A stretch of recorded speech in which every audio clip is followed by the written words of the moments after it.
Alors, dans cette vidéo, on va voir comment créer un formulaire d'inscription. Alors, toujours les mêmes manipulations. Là, je suis sur un compte donc sur lequel il y a plusieurs listes. Il faut déterminer la liste pour laquelle vous voulez bien sûr créer ce formulaire. Donc, vous sélectionnez d'abord la liste. Ensuite, vous cliquez sur ce menu ici. Alors, à noter que, vous voyez que là, il y a déjà plusieurs formulaires de créer. Quand vous arrivez sur une liste pour laquelle il n'y a pas eu encore de formulaire de créer, vous arrivez sur cette page et vous cliquez ici sur ce bouton. Alors, on va repasser sur ce compte et on va donc créer notre premier formulaire. Alors, vous voyez que dans ce menu-là, vous pouvez créer un formulaire ou créer un split test, c'est-à-dire un moyen de tester donc différentes versions d'un formulaire pour voir bien sûr celle qui convertit le mieux. Donc ça, on verra dans une autre vidéo.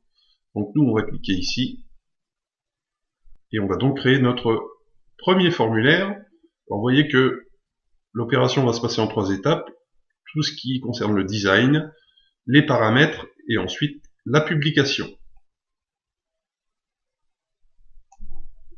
Alors, ici à gauche, vous avez donc les différents champs qui composent votre formulaire. Vous voyez que le champ name est inscrit ici en petit in use, ça veut dire qu'il est déjà utilisé.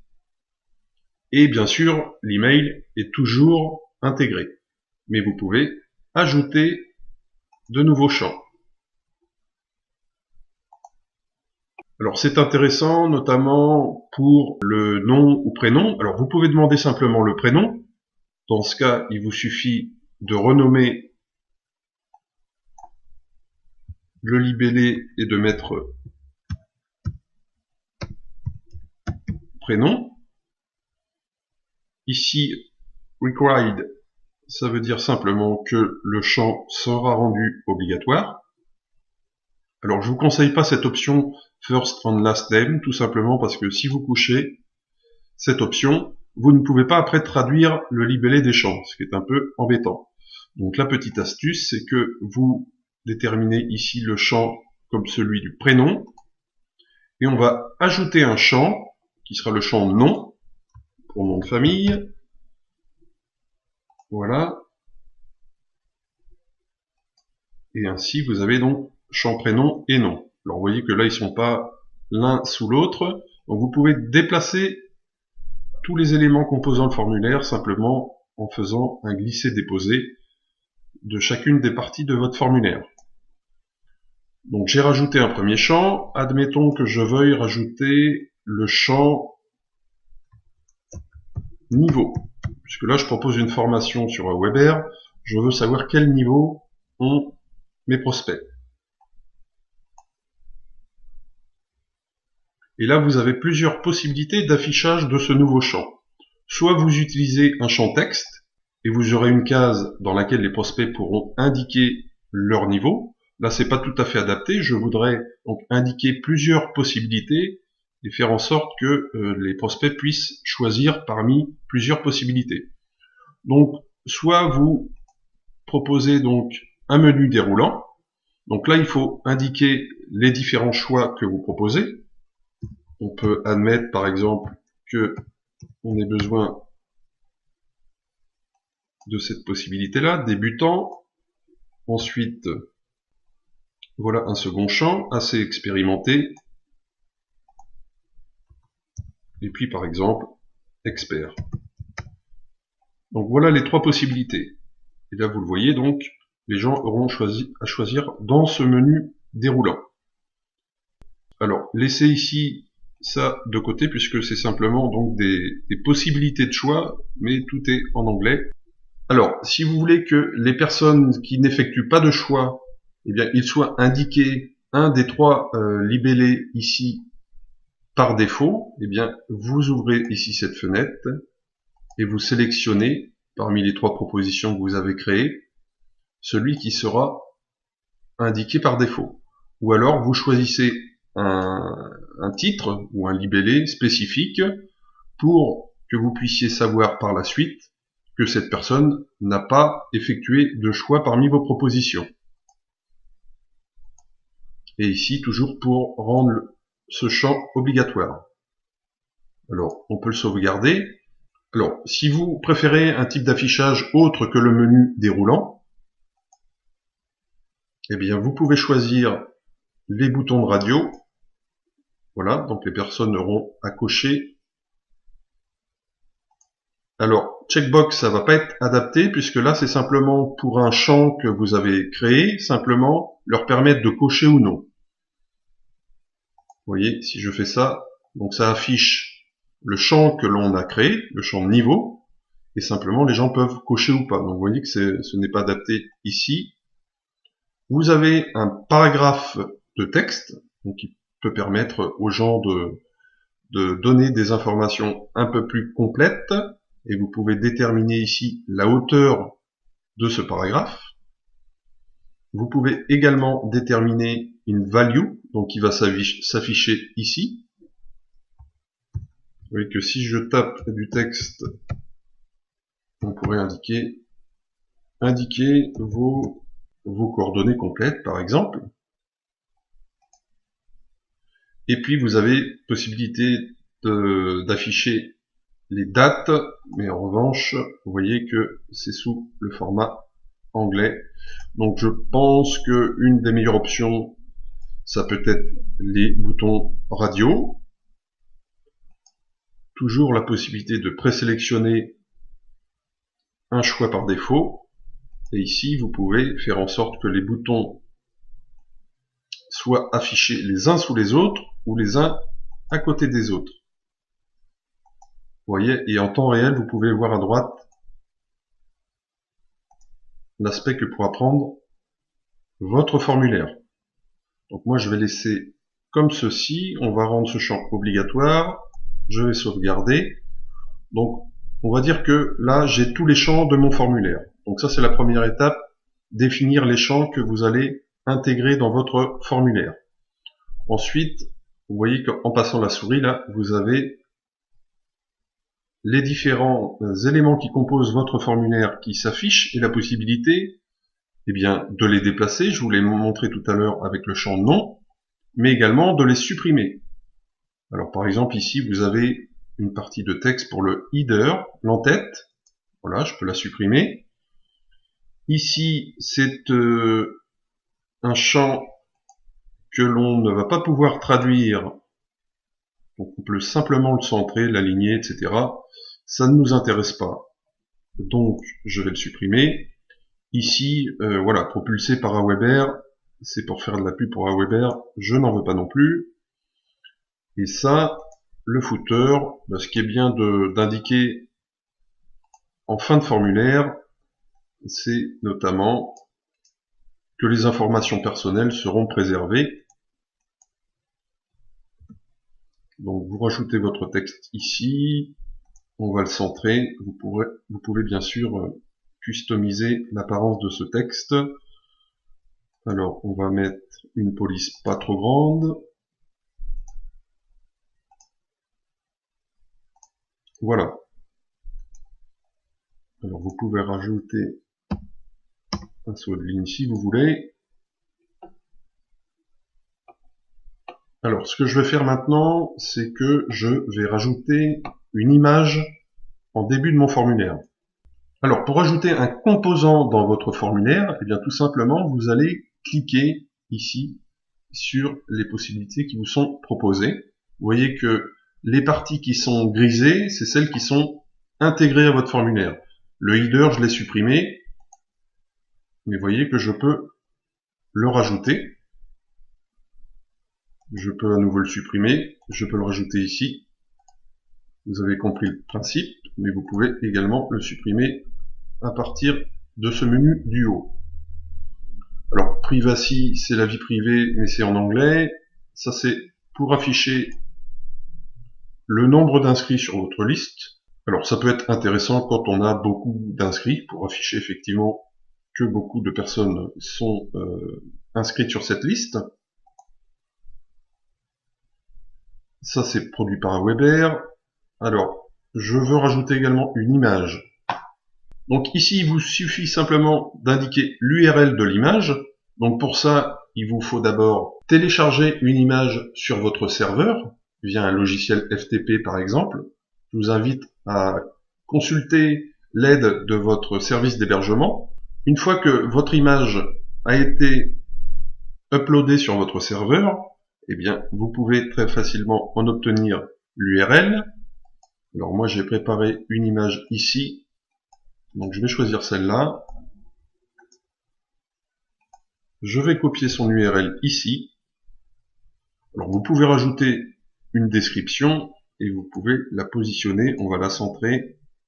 On va cliquer sur enregistrer et je voudrais la placer en haut de mon formulaire. Donc je la déplace ici tout en haut. Et ensuite je voudrais rajouter une zone de texte entre l'image et les champs du formulaire. Donc là je vais choisir texte. Je vais copier mon texte ici.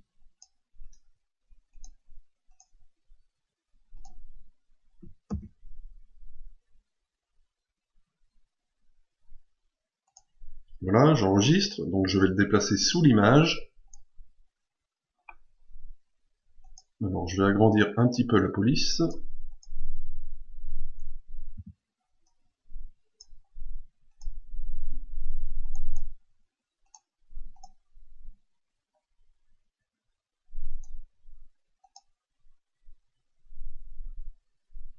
Et on va choisir par exemple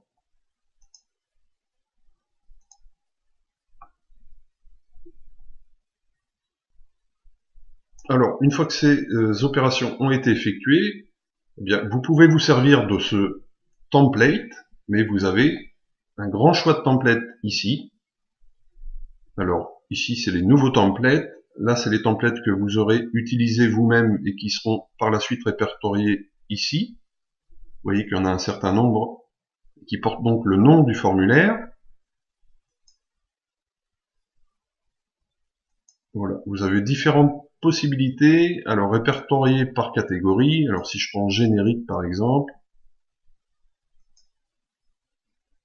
eh bien je vais pouvoir accéder à tout un tas de templates.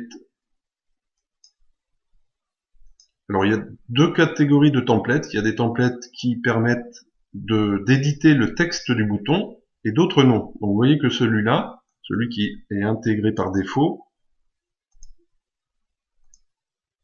eh bien il n'y a aucune possibilité de modifier le texte. Donc certains templates vous donnent cette possibilité, d'autres non. Mais je vais vous donner là l'astuce pour que ce soit possible dans tous les cas. Alors, je vais choisir ce template et on va choisir cette couleur.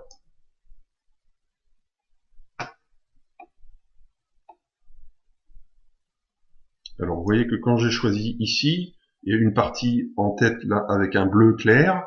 Mais comme je n'ai plus l'élément header, puisque je l'ai supprimé, vous voyez, sinon il serait grisé, eh bien effectivement, il n'apparaît pas dans mon formulaire. Alors, ce que je veux faire là, c'est adapter les dimensions de mon image. Donc la première chose à faire, c'est d'abord de déterminer sur votre site web la largeur maximale en pixels que va pouvoir prendre votre formulaire. Et ainsi, vous pourrez déterminer une image, ou pas d'ailleurs, mais en tout cas déterminer la largeur maximale de votre formulaire. Alors, si je clique sur l'image, vous voyez que on a ici la largeur. Alors je sais que mon image fait 300 pixels de large, donc je vais mettre 300 pixels. Alors en revanche, vous voyez que l'image n'est pas du tout adaptée à la largeur du formulaire, c'est simplement parce qu'il y a un espacement ici, tout autour, et donc je voudrais le supprimer. Donc ce que je vais faire, alors je sélectionne ici Body, Body c'est en fait le corps de votre formulaire, et vous voyez ici padding, c'est l'espacement entre votre image et le bord du formulaire. Donc on va tout mettre à 0. Vous voyez que l'image s'adapte automatiquement. Si je supprime l'espacement du haut, l'image remonte, pareil pour le bas. Donc là c'est un peu plus adapté. Donc pour chaque élément qui compose votre formulaire, vous avez ici un menu déroulant qui va vous permettre d'afficher différentes options pour un design encore plus poussé. Alors ce que je vais faire, c'est que je vais ici éditer le texte et on va le mettre en blanc. Alors vous voyez que là les champs touchent au bord du formulaire, donc c'était peut-être pas forcément une bonne idée de fonctionner comme ça. On va rajouter simplement un espace. Oui, on va pouvoir même mettre 10. Un espace de 10 de chaque côté. Donc je reviens sur ce que je disais tout à l'heure. Quand vous avez donc une dimension, une largeur bien précise sur votre site web destiné donc à afficher votre formulaire, eh bien prévoyez aussi donc un espacement entre l'image et le bord du formulaire. Donc si vous avez une image qui fait 300 pixels et que l'espacement disponible sur votre site web fait 320 pixels, là effectivement vous pouvez mettre 10 d'espacement de chaque côté de l'image, et dans ce cas on va considérer que notre formulaire peut aller jusqu'à 320 pixels. Voilà. Donc c'est un peu plus d'apparence un peu plus esthétique. Alors je vais modifier la couleur du texte ici en bas de page.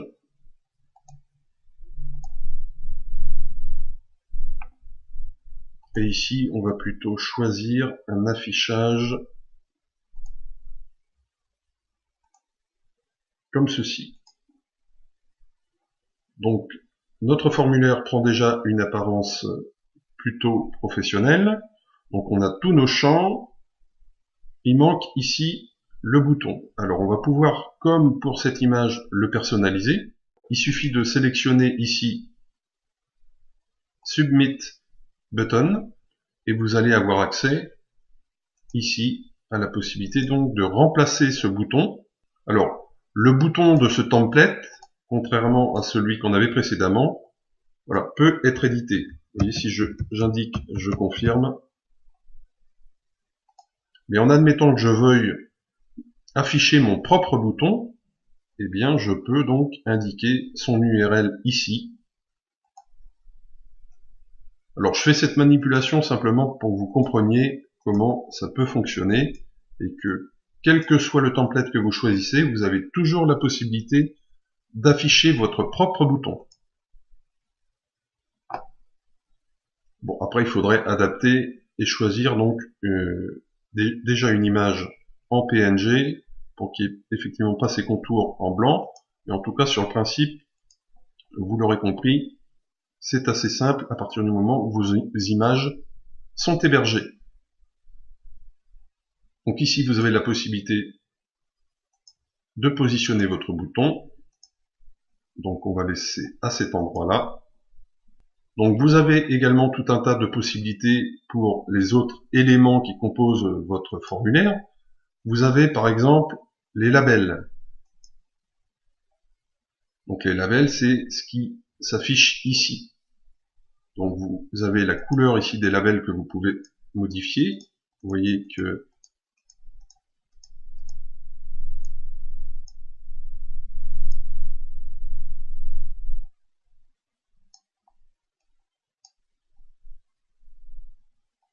vous pouvez choisir donc d'augmenter la police. Vous voyez que la police a été modifiée. Vous pouvez faire en sorte que les labels soient placés au-dessus du cadre de chaque élément, donc juste à côté, de cette façon. Alors ensuite, vous avez Input, donc là ça va vous permettre de modifier la couleur du tour des cadres. Vous voyez qu'ici c'est en bleu clair. Je peux la modifier. Je peux choisir également du jaune. Et je peux également l'agrandir. Alors, vous avez également comme possibilité de design les liens. Alors, je vous recommande pas forcément d'insérer des liens dans le contenu de votre formulaire, puisque c'est le meilleur moyen de voir les prospects s'en aller. Simplement, tout en bas de votre formulaire, vous pouvez insérer un lien, par exemple, pour vos conditions générales de vente, vos mentions légales, etc. Donc ça peut être intéressant. Et pour insérer un lien, eh bien, c'est très simple. On va rajouter une zone de texte, par exemple mention légale. Donc vous sélectionnez la partie du texte que vous voulez faire afficher en lien, vous cliquez sur la chaîne ici, vous insérez le lien de vos mentions légales. Ici vous pouvez sélectionner que ce lien s'affiche dans une nouvelle fenêtre et vous cliquez sur Insert. Et vous voyez ici que le lien est affiché tout en bas du formulaire. Donc vous avez en fait pour chaque élément qui compose votre formulaire, vous voyez, si je prends le footer, vous avez ici un lien Advanced et qui vous permet de customiser tout à fait les éléments de votre formulaire. Donc vous pouvez composer quelque chose de complètement adapté au design de votre site. Alors ça demande un petit peu de préparation, mais en tout cas ça peut vous donner un résultat optimum. Voilà, alors je crois que notre formulaire a l'apparence que nous souhaitions. Alors oui, vous pouvez aussi rajouter un divider, c'est-à-dire une ligne de séparation. Alors vous choisissez toujours la couleur.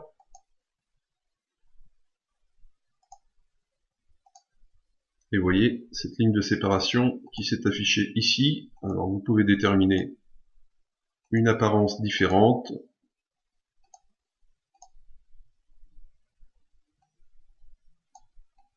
Alors vous pouvez bien sûr déplacer les fenêtres qui s'ouvrent pour permettre une meilleure visibilité.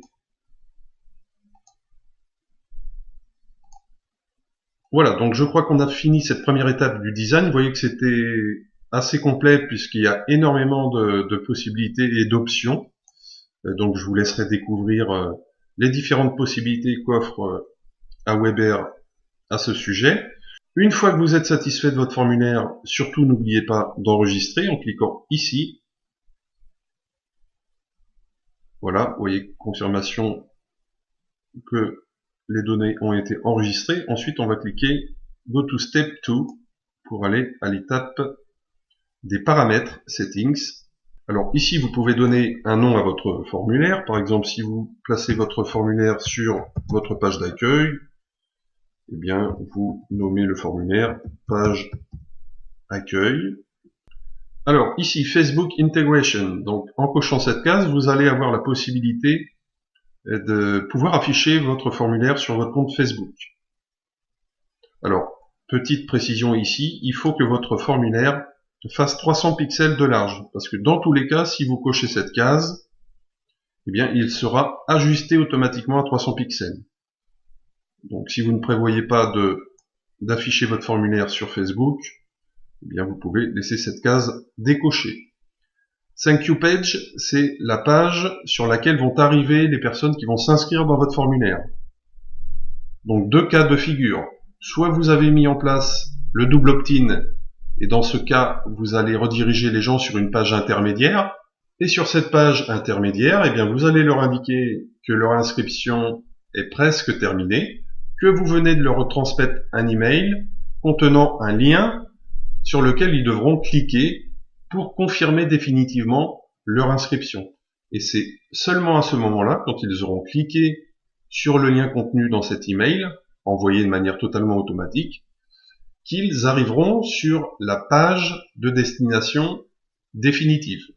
En revanche, si vous êtes en simple opt-in, il n'y aura pas cette étape intermédiaire, il n'y aura pas besoin de créer cette page intermédiaire, vous pourrez rediriger les prospects directement sur la page définitive.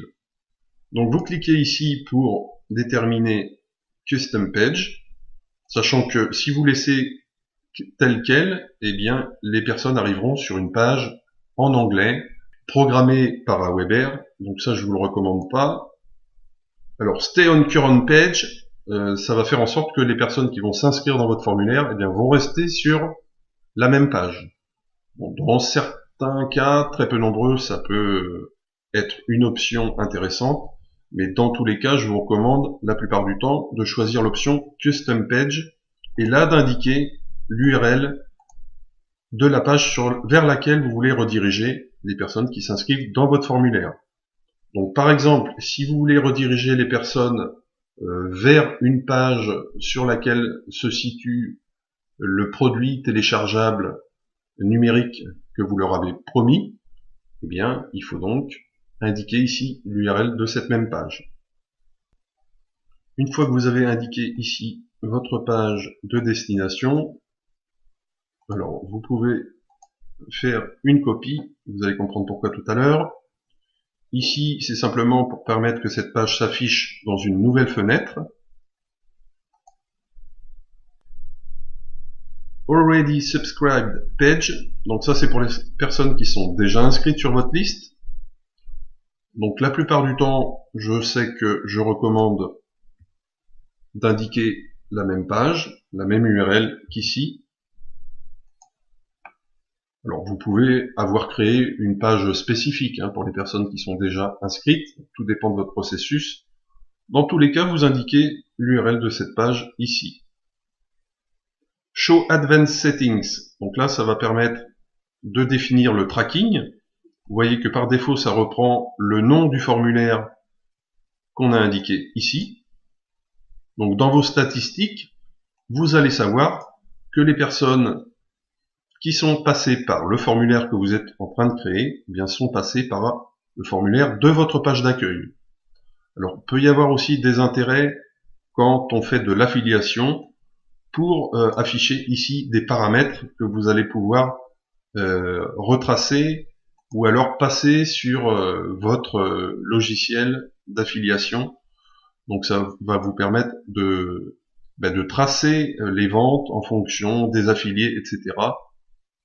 Donc ça c'est un peu plus pointu, je vais passer sur cette option là. Ici, une chose intéressante, c'est que en créant un formulaire, vous pouvez faire en sorte que les personnes démarrent votre séquence de messages dès le départ, ou alors un petit peu plus loin dans la séquence. Alors, petite parenthèse dans Aweber, donc vous avez deux types de messages. Les messages en broadcast, c'est simple, ce sont des messages que vous décidez d'envoyer à l'instant T, que vous pouvez programmer pour un envoi ultérieur dans le temps, mais en tout cas, ils ne sont pas intégrés dans une séquence automatique. En revanche, les follow-up, c'est la séquence de messages que vont recevoir toutes les personnes qui seront inscrites sur cette liste. C'est-à-dire que dès le premier instant de leur inscription, ils vont recevoir un premier message, et après, à intervalles que vous aurez prédéfinis, eh bien toute la suite de ces messages. Donc ça, c'est ce qu'on appelle une séquence d'envoi automatique, et dans Aweber, ça s'appelle des messages en follow-up. Donc je reviens à cette option-là, eh bien vous avez la possibilité de définir que les personnes recevront la séquence dès le premier message, mais pour un processus en particulier, vous pourriez vouloir que les personnes démarrent la séquence un petit peu plus loin. Donc vous définissiez ici le message, vous voyez que là je suis sur une liste sur laquelle il y a déjà une séquence de programmée, eh bien vous avez cette option de disponible, définir donc à partir de quel moment les gens entrent dans la séquence. Alors ici, eh bien c'est une option dont je vous reparlerai dans une autre vidéo. Donc pour l'instant, on va enregistrer les paramètres de notre formulaire et ensuite l'étape 3, eh bien c'est l'étape de la publication. Donc si vous cliquez ici I will install my form, c'est-à-dire je vais installer mon formulaire, eh bien vous allez obtenir le code que vous allez pouvoir copier dans votre site web pour voir s'afficher votre formulaire. Donc vous avez un code en JavaScript. Alors l'intérêt du JavaScript, c'est que toutes les modifications que vous apportez à votre formulaire seront automatiquement reprises sur votre site.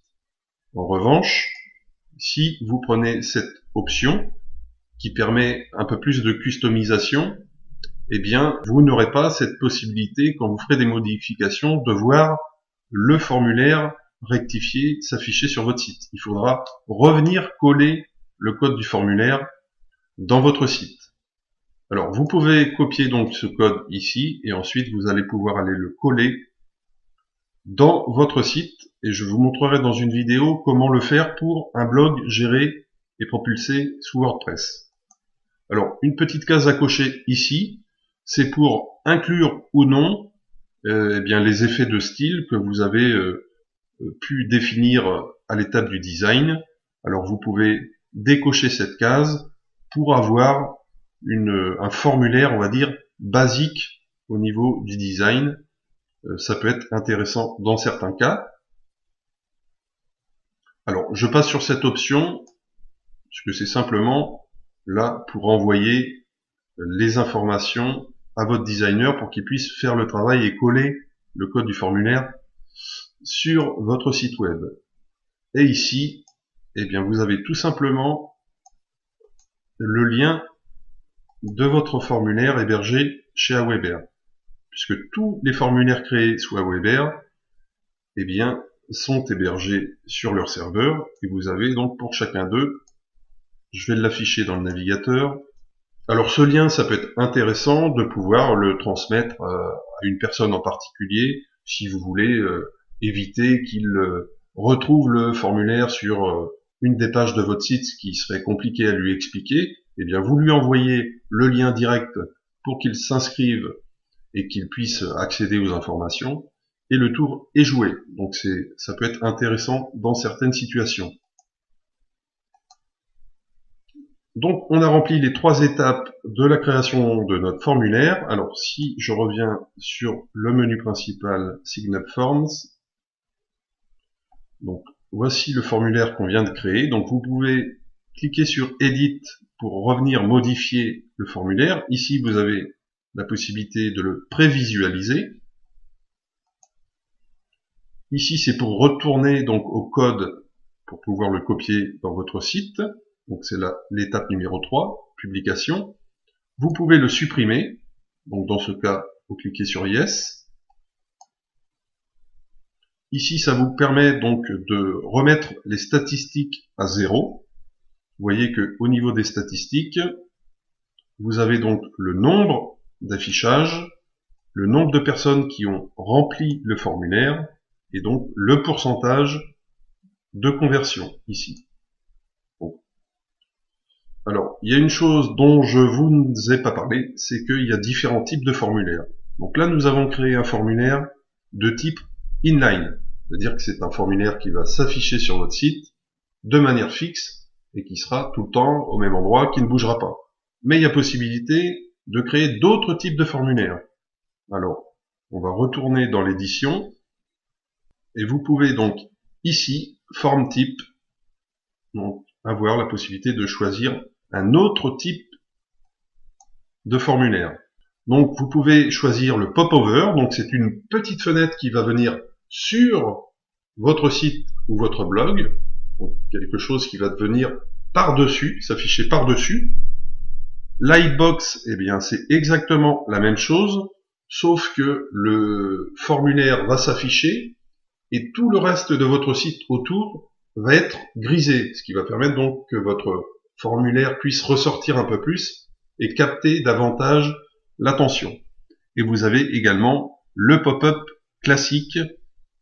Donc n'hésitez pas, si vous avez une question sur les types de formulaires, à laisser donc un commentaire au niveau de cette vidéo. Alors, je reviens à l'endroit précédent. Donc, vous voyez que le type du formulaire est affiché ici. Voilà, et bien j'en ai terminé pour cette vidéo. Il y avait énormément d'informations, mais vous avez vu maintenant qu'on peut créer un formulaire avec tout un tas d'options disponibles et vraiment faire en sorte que votre formulaire colle notamment au design de votre site. Donc n'hésitez pas, si vous avez besoin d'aide pour la création de votre formulaire, laissez-moi un commentaire au niveau de cette vidéo. Et pour ma part, on se retrouve tout de suite pour la suite de la formation.